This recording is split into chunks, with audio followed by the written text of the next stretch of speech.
What does Albert Einstein, the scientific genius, Tom Cruise, the actor, Charles Schwab, the financial brokerage wizard, Agatha Christie, the mystery writer, Thomas Edison, the inventor, Ernest Hemingway, the writer, Whoopi Goldberg, the actress and comedian, Bruce Jenner, the Olympic gold medal winner, Nelson Rockefeller, ex-vice president of the United States, and Stacy Poulos, the host of your show, have in common? They or we all are dyslexic or learning disabled. Welcome to Chabot College Close-Up on KABL. This morning my topic is what public education has to offer learning disabled students. I'm your host Stacy Poulos.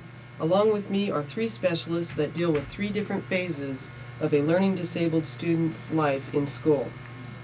From the elementary level is Tommy Roose, resource specialist. From the high school level, Gladis Whitesner, work experience specialist, and Jerry Egusa, learning disabled specialist at Chabot. Tommy, what is dyslexic or learning disabled? Well, learning disabled doesn't just mean the student has a harder time learning, but that he or she has a harder time in one particular way. And would you like for me to list some of the learning disabilities that we look at the elementary level when we're placing children in special education? The first category is visual disabilities, and when you talk about dyslexic, that category really comes under visual disabilities. This doesn't mean that a student has a vision problem. He may have 20/20 vision, but for some reason his brain is not necessarily processing what he's seeing with his eyes. And this means that the student may have difficulty tracking. That means seeing from a line from left to right, or retaining or understanding what is in print. He may have difficulty in sight reading and in reading numbers, and spelling and writing skills, and in editing. And so we make lots of adaptations to his program to help him with that. And then along with that, there's also a category called visual motor disability. And this is a student who is not able to consistently coordinate what he or she sees with his muscle movements. And so he may have problems in copying from the board, or staying within the lines, or seeing his errors, or organizing his work neatly. And we make special adaptations for this in our special ed resource classes as well.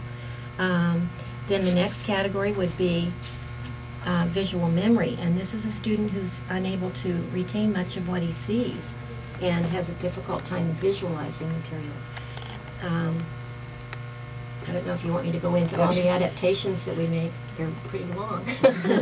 We do lots of different things to help them with these problems.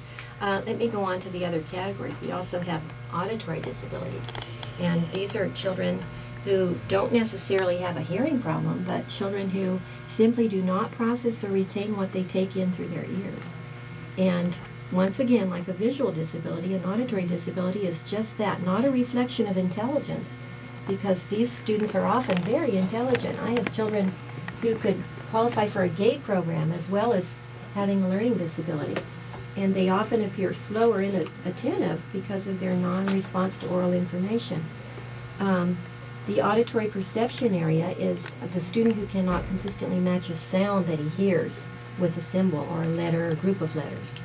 And he has problems frequently with spelling, with putting endings on words, with sight reading, keeping straight homonyms and words that sound alike, pronouncing words correctly, or understanding in general what is said to him or to her. And then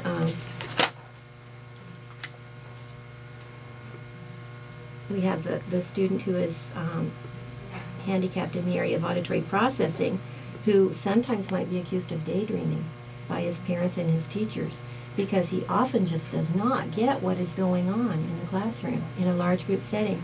And these are children who benefit greatly from being placed in a resource class or a small group setting where they get a lot of individual attention and child and monitor his progress and try a lot of interventions. And if after a while it seems that he's not progressing, I don't mean to say he or she is not progressing adequately, then we consider a special ed assessment, and a special ed assessment team is formed. And that's the psychologist who does IQ and ability testing, and then the resource specialist does achievement academic testing and modality testing, which helps us to determine is it auditory or a visual problem. And then the district nurse does a home study and a developmental history to see if there are any medical problems in his background, her background. And then we meet with the parents. I forgot to say, we meet with the parents first to make sure that this is okay with them, that we form this seat. Then we meet with them a second time after we've done the testing and share all the results with them, discuss possible alternatives for the child, perhaps special ed placement, not always, but sometimes they do qualify for special ed. And the parent is involved all the way through in this decision. And if the end result is to place him in special ed, we write an individual education plan, or we call it an IEP.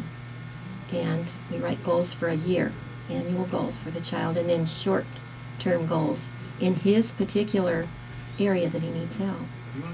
And so you follow them all the way through their schooling. Do they ever get out of the LA or the resource program? Many do. We don't feel like learning disabilities go away. The child may make a lot of progress, and many children do graduate out of the resource program before they even go to middle school. But others do continue all the way through, depending upon their particular needs. So on their first phase in elementary school, is it the grades that show up the most, that there could be a possibly learning disability, or that they seem lazy and they're not working hard enough? It's probably more the teacher's observation, I would say.